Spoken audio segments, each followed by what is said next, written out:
Hey, what's up, everybody? This is D with Kickin Bass TV. Today we're out here at Grassmere Lake, Washington Park, getting into some largemouth bass. So if you haven't already, hit the subscribe button down below and stay tuned.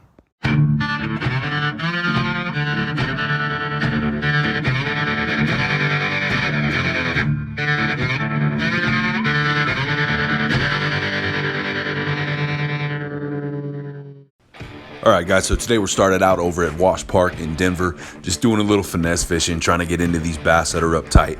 And we got what would have been a really cool take of us catching this guy real tight to the shore here in less than a foot of water, working this worm along the conduit here. But unfortunately, in the process of jigging that worm, I turned off my camera, so we only caught the tail end of the catch right here. But pretty decent sized bass, considering most of the bass in Wash Park really don't get over the 3-pound mark. This guy came out about 1.5 pounds, so went ahead and released him, and he swam right back over where he was.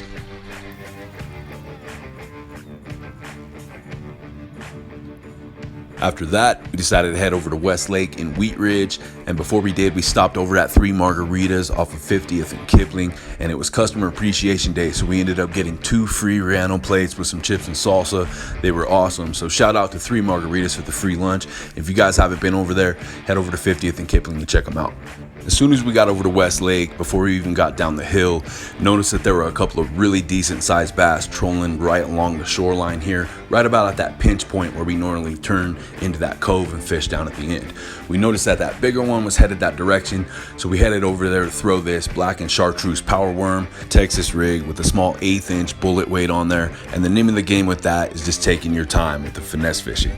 Now, typically we'll stay anywhere from a foot to about 5 or 6 feet out from shore at this spot, and we found that that's where the bass tend to accumulate here, and that's because there's a drop-off point about 1.5 to 2 feet out from the shore, and that provides a little drop wall for them to kind of suspend around and not only find some cover to ambush some of their prey, but it gives us a great opportunity to get some reaction bites, especially right now when they're mostly done with the spawn, getting into the post-spawn time, and still kind of protecting the females in the beds. Sure enough, we got one to hit right here, but unfortunately we didn't get a solid enough hook set on him, and he popped off. So we went ahead and pulled in our line, just readjusted our worm, make sure that the hook wasn't getting buried into the body, preventing us from getting a solid hook set. Turned around, and on the very next cast, we got this guy pretty much on the drop. This time a nice solid hook set, although I could immediately tell that it wasn't one of the bigger females that I was targeting. It wasn't a bad sized bass at all.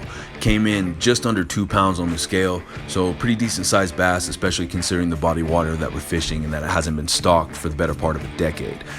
Went ahead and got a shot of this guy, and then we gave him a clean release. He swam right back over to his spot.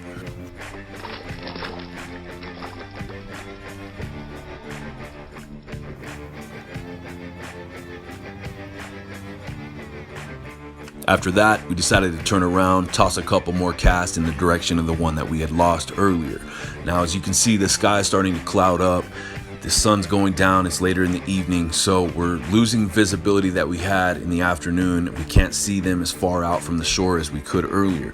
Now, I'm just typically throwing it at this point, since I did kind of spook him earlier with that catch, and figured he might have pushed out a little bit deeper to a couple feet. Didn't go a whole lot farther though, so I'm fishing that 5 to 7 feet out from shore, and sure enough, hits us at about that halfway point back from about 30 feet away, about 6 feet out from the shore, and we got a decent hook set again on this one. So we bring him in, not a huge fish, but another 1.5 pounds, so decent size, probably the one that we lost on that first bite.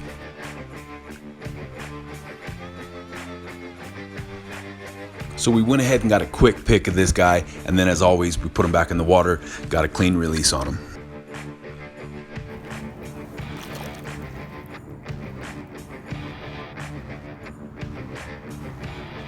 As we were packing up our gear, we noticed that there was a deer on the other end of the cove here, so we stood as still as we possibly could, and we were able to get this video of him coming down, getting a drink of water, and then taking off to their next spot. So pretty cool. There's always something interesting down here at West Lake and Wheat Ridge, because it's relatively close to Golden, where a lot of these wildlife will come from, and make quite the long trip down here to the Greenbelt. But it's a great spot for them.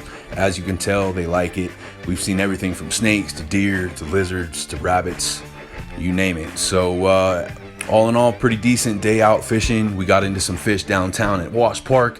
We got a couple of fish over here at Westlake like we usually do, and we even saw a family of geese. So hopefully you guys enjoyed the video. As always, the best way to support us here at Kickin Bass TV is to hit that subscribe button down below, and you can hit that bell notification button to stay up to date with all our newly released content. Until next time, I'm D with Kickin Bass TV. Subscribe!